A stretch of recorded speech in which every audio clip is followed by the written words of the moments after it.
Hey, Coach Kyle here, and I want to talk about sales calls. And I had two of them over the last 2 days, one today, one yesterday.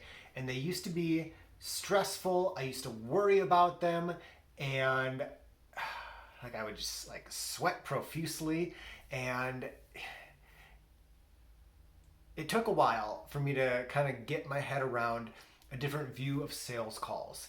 And before, we'll say 5 years ago, I when I was getting nervous for sales calls, it was because I had these preconceived ideas that I didn't have any money, so money was scarce, and here I was trying to sell something.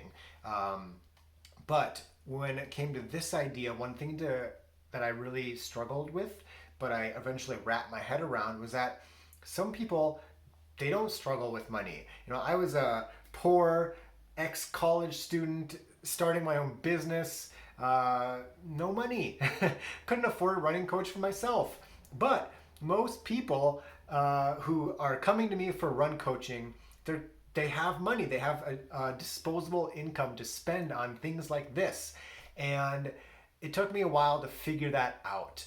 And the second part is that you hear sales calls and you think sleazy car salesman, somebody trying to sell you something you don't need, you shouldn't buy. But in my case, as an online running coach, people are coming to me because they want help and because I can help them. So in cases like this, it was more about not so much getting away from the mindset that I'm trying to sell them something and getting into the mindset that I'm trying to help them.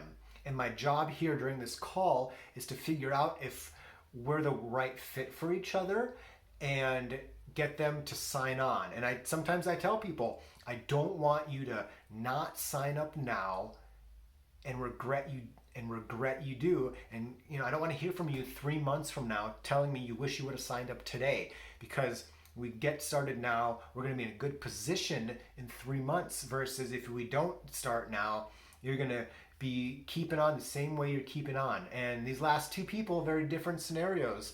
One was somebody trying to run a Boston qualifying time. He has to go a 3:02, so he has to run sub 7 minute pace. So he's run 7 marathons, but he's never really dedicated himself to going after this goal. And he's worked with a coach this summer. That coach was a disappointment. This guy told me he feels like he could have signed up, paid for a training schedule, and gotten the same thing. And so the other guy that I started working with today is totally different. Whereas he's not been running much lately, and he's never ran a marathon, but he's trained for them, and he's been on this injury healing, recovery, start running, injury cycle a few times. And he loves endurance activities, but he's never been able to do it sustainably or in a safe manner. So this guy, he doesn't have a ton of running knowledge, but he wants to learn how to do it well because it brings him joy. And so very different people, but two people I can certainly help. And that's the thing, is that my job during a sales call is to figure out, can I help these people? Are we a good fit? And let's get rolling if so. And both went really well. So they both signed up, which is super awesome. So I made an extra $500 this month, and hopefully ongoing with these two people. And super excited. And it's always fun to feel the excitement. And I've experienced it myself when I've hired running coaches, nutritionists, business coaches, etc.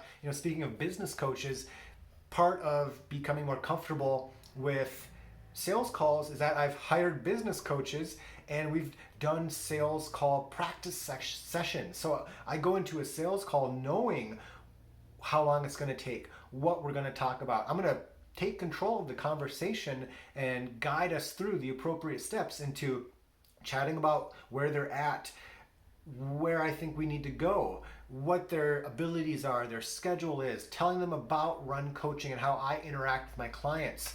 And it works. And I've had people who I've told them, like, I don't think we're going to be a good fit, or I think you need to work on some, you need this or this or this, and that's fine. I don't want to work with somebody who I'm not a good fit for, because part of being a successful running coach is coaching people that I can succeed with. That's I don't just coach anybody willy-nilly. I'm in a position, thankfully, financially, where I have 40 some clients, so I don't have to pick up scraps, basically, where I'm not in a position where I have to coach somebody because I need the money. I'm almost at the point where I've got room for four more clients, and then, like, that's where I want to be. I don't want any more clients. I don't want to have to work 40 hours a week.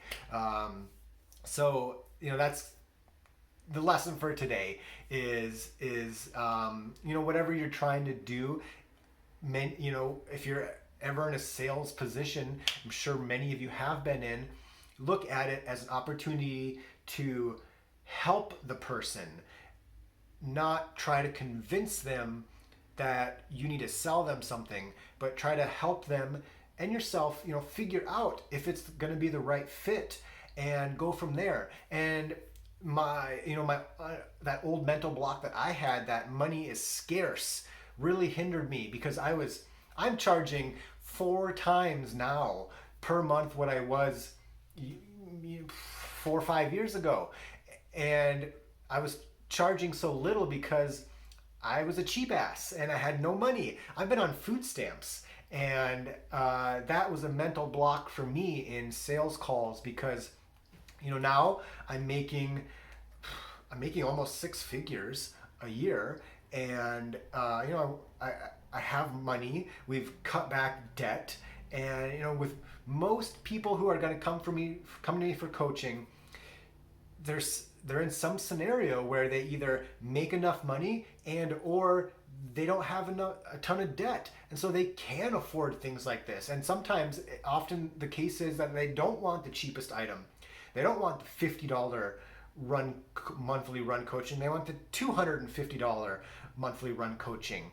And part of the way that I can charge that much, $200 to $250 a month, is because I want people who can afford this and are going to take it seriously, because somebody who's paying that much a month might take it more seriously than somebody who's paying $50 a month. And it's like you buy a cheap ass crappy car. I'm not saying cheap coaches are crappy. I'm just saying they're undervaluing themselves. You buy a piece of junk car, or you buy a really nice car. Which one are you going to respect more, treat better? And it's the same with investments, like tutors and coaches, making that financial investment, making a investment. $20 a month is not an investment. $200 a month is an investment, and they're typically going to do a better job with compliance, with doing their side of the bargain when it comes to communication, check-ins, etc., versus somebody who's paying willy-nilly. And one of the first things I tell new running coaches is don't start like, hey, I want to coach 5 people. Anybody want to do a test run for free? Charge something. You're going to do a better job. They're going to do a better job if there's a financial transaction, because that increases compliance, respect. The coach is going to do a better job because they're actually getting paid, and the client's going to do a better job because they're actually paying. So that's my spiel for today. I don't want to go longer than the 10 minutes here. So